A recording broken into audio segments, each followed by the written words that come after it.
Hi மக்களே, எல்லோரும் எப்படி இருக்கீங்க? நான் ரொம்ப நல்லா இருக்கேன். இன்றைக்கி என் பொண்ணுக்கு கனடாவில் இருந்து ஒரு அக்கா ஃபீஸ் கட்டியிருக்காங்க பார்த்துக்கோங்க, ஸ்கூல் ஃபீஸு. ஏன்னா நான் தமிழ் மீடியத்தில் தான் சேர்க்க போகிறதா இருந்தேன். லாஸ்ட்டில் உண்டியலை கூட உடச்சி பார்த்தேன். 3 உண்டியலை உடச்சி பார்த்துமே எனக்கு 8,000 தான் கிடச்சிச்சு. அந்த 8,000 சில்லறையில் தான் நான் என் பையனோட பாக்கி ஃபீஸை கட்டணுன்னு இருக்கேன். ஏன்னா என் பையனுக்கு ஃபீஸு கட்டலை. அந்த பாக்கி ஃபீஸை கட்டிட்டு அதுக்கப்புறம் அவனுக்கு ஒரு 15,000 கட்டுற மாதிரி இருக்கும். அது மாதிரி நான் சரி பிள்ளைகளோட பேசாமல் தமிழ் மீடியத்திலே சேர்த்துடலான் இருந்தேன். என் பாப்பாட்ட கேட்டு பார்த்தேன். அவள் அம்மா எனக்கு பயமாக இருக்குமான்னு மட்டும் சொன்னான். அதுக்கப்புறம் சரி இந்த வருஷம் எப்படியாவது கஷ்டப்பட்டு என்ன நம்மளுக்கு தெரிஞ்ச மிடில் கிளாஸ் ஃபேமிலிக்கு இருக்கிற காதில் கிடக்கிறது எல்லாத்தையும் கொண்டு போய் பேங்கில் வச்சு அது பிள்ளைகளை படிக்க வைக்கலான்னு அந்த முடிவில் தான் இருந்தேன். இந்த ஒரு வருஷம் எப்படியாவது படிக்க வைப்போம் அடுத்த வருஷம். ஏன்னா என் பொண்ணு ரொம்ப பயப்படுறா.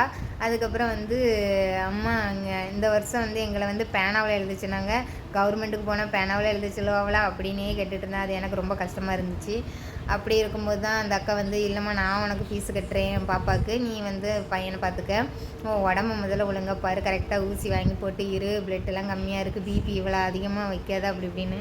ஏன்னா எனக்கு நிஜமாகவே நிறைய கவலை இருக்குது மக்களே. வீடு நான் சொல்லியிருந்தேன் பார்த்தீங்களா, ஒரு வீடு, அந்த வீடை தரமாட்டேன்ட்டாங்க, அட்வான்ஸை வாங்கிக்கிடுங்க அப்படின்ட்டாங்க. இப்போ நான் ஒரு சின்ன வீடு பார்த்துருக்கேன். இப்படி மாறி மாறி ரொம்ப அதான் என்னால் ஒரு வாரத்தில் வீடியோவும் போட முடியல. இப்படி கஷ்டத்தில் இருக்கும்போது இதில் எனக்கு அந்த அக்கா உதவி பண்ணது ரொம்ப ரொம்ப நான் கடவுளாக தான் பார்க்கேன் நிஜமாவே. ஏன்னா யாருமே அது அவ்வளோ சீக்கிரத்தில் இப்படிலாம் ஹெல்ப் பண்ண மாட்டாவ. ஆனால் அந்த அக்கா ஏதோ நான் குழியில் கிடந்தவளை கையை பிடிச்சி தூக்குன மாதிரி தான் இருந்துச்சு. சரி அவள் படித்தாலும் அடுத்த வருஷமாவது நான் ஃபீஸு கட்டுற நிலைமைக்கு ஏதாவது வேலை செஞ்சுக்கிட்டே தான் மக்களே இருக்கேன். இந்த ரஸ்னாவை போட்டேன், ரஸ்னா மழை ரஸ்னா ஓடலை.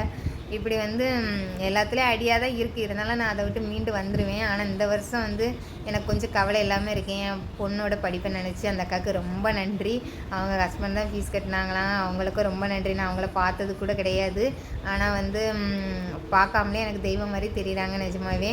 என் பிள்ளைக்கு ஃபீஸ் கட்டி இந்த வருஷம் அவளை படிக்க வச்சதுக்கு ரொம்ப ரொம்ப நன்றி அந்த அக்காவுக்கு. அந்த அக்கா ஃபேஸை கூட நான் பார்த்ததில்ல. ஆனால் அவங்க எப்போதுமே நல்லா இருக்கணும், ஃபேமிலியோடு நிஜமாவே நல்லா இருக்கணும் மக்களே. ஏன்னா நான் இன்றைக்கி நான் ரொம்ப சந்தோஷமாக இருக்கேன்.